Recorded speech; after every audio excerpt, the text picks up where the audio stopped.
वो दूर हो इसे किसका पता। नंदकेश्वर भगवान कहते हैं, हे सनत कुमार, सुंदर शुभ मुहूर्त में भगवान शंकर ने कार्तिक जी का टीका किया। जाओ बेटे, मेरा आशीर्वाद है, तुम उपद्रवी, यद्यपि तारकासुर मेरा भक्त है, लेकिन तुम मत। असंख्य गण भगवान शंकर के साथ एक कार्तिक जी के पीछे पीछे चले। तो नंदकेश्वर भगवान कहते हैं, भगवान कार्तिक जी की शोभा अद्भुत, अद्भुत शोभा से परिपूर्ण भगवान कार्तिक जब तारकासुर को ललकारे, तारकासुर और शिव कुमार को भगवान शंकर के शंभुपुत्र को देख करके आश्चर्य में पड़ गए। कहने लगे, तारकासुर वास्तव में देव का बड़े स्वार्थी, इस बालक को मेरे पास में मुझे जैसा बलवान आसुर और इस बालक को मेरे पास में भेज करके देवताओं उनको तरस नहीं सकते। ये देवता नहीं चाहते कि ऐसे युवा बालक आगे चल करके क्या। अरे बालक, तुमको भी अपने शरीर पर दया नहीं आता, तुम मुझसे युद्ध करने के लिए आए, मेरी युद्ध कला कौशल को कौन, एक बार नहीं अनेकों बार देवताओं को हराकर और प्रभु वर्ष में मैंने राज्य किया, लौट जाओ वापस। लेकिन स्वामी कार्तिकेय जी ने ललकारा, तारकासुर को भगवान कार्तिक के साथ में नृत्य करना पड़ा। शिवगणों ने तारकासुर की सेना को छिन्न भिन्न किया है और नंदकेश्वर कहते हैं, भयंकर युद्ध के मध्य जिसे वरदान था कि शिवपुत्र के अलावा कोई मार नहीं सकता, ऐसे तारकासुर का स्वामी कुमार ने वध कर दिया। आकाश से पुष्प वृष्टि हुई, मांगलिक गान होने लगे, देवभक्त प्रसन्न हुए, स्वामी कार्तिक के साथ में भगवान शंकर की जय जयकार करने लगे।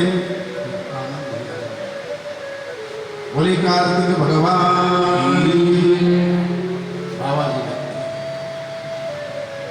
तब जन में हो, तब जैन में हो, सद बदन तुम्हारा, तब जैन में हो, बदन तुम्हारा, तब जैन में हो, सद बदन तुम्हारा।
स्थापित हुए, मन जन सुख शांति हुई, आनंद के साथ में सब देववृंद निवास करने लगे अपने अपने स्थान में। अभी तक इंद्रादि देव सब बिलक बिलक गिरिकंदराओं में रह करके आनंद। इधर तो आनंद हुआ, लेकिन ब्रह्मा जी कहते हैं देवर्षि नारद, तारकासुर के 3 बेटे थे, तारकाक्ष, कमलाक्ष और विद्युत्मान। ये असुर घोर तपस्या करते थे, कठोर तपस्या कर ब्रह्मा जी को प्रकट किया। और जब ब्रह्मा जी प्रकट हो गए तो कहने लगे परम गुरु ही वरदान मांगो। तो इन असुर ने वरदान में मांगा कि हमें हमारी कभी मृत्यु न हो। लगभग सभी असुर मांगे, ऐसा चकमा देते थे भगवान। एक असुर ने वरदान मांगा, महाराज भगवान ब्रह्मा जी प्रकट हो गए। ब्रह्मा जी ने कहा, ब्रह्मा जी ने कहा वरदान मांगो। आप वरदान की तो क्या बात है, बहुत त्याग दिखा। तो ब्रह्मा जी ने कहा सबको तो लगभग 1 वरदान देता हूँ, तुमको 3 वरदान दूंगा, मांगो। तो असुर ने मांग लिया कि ब्रह्मा जी हमें ऐसा वरदान दो कि हमारा राज संपदा सब स्थित है, हमारे श्रेष्ठ रहो। ब्रह्मा जी ने कहा तीसरा वरदान ये दे दो कि जब मेरी इच्छा हो तो 3 वरदान फिर से मांगो। ब्रह्मा जी ने सहन नहीं कर दिया। अब दूसरे दिन फिर से कोई जरूरत पड़ी, ब्रह्मा जी हमारे ये वर्षा बहुत ज्यादा हो रही है, वर्षा से हम परेशान हैं, हमको बाहर जाना है, वर्षा बंद कर दो। ब्रह्मा जी ने कहा और घर गृहस्थी का जो काम है ब्रह्मा जी ये कराइए। तीसरा वरदान जब जरूरत पड़े तो 3 वरदान फिर से मांगो। कोई ऐसा दिन न जाए तीसरे दिन किसी से युद्ध होना हुआ, ब्रह्मा जी युद्ध में अपनी सेना भेजी, ठीक है, विजय हमारी हो। दूसरा वरदान, तीसरा वरदान जब हम चाहें तो 3 वरदान आए। ब्रह्मा जी की एक ड्यूटी लग गई, असुर के पास दिन में 2-3 बार परेशान।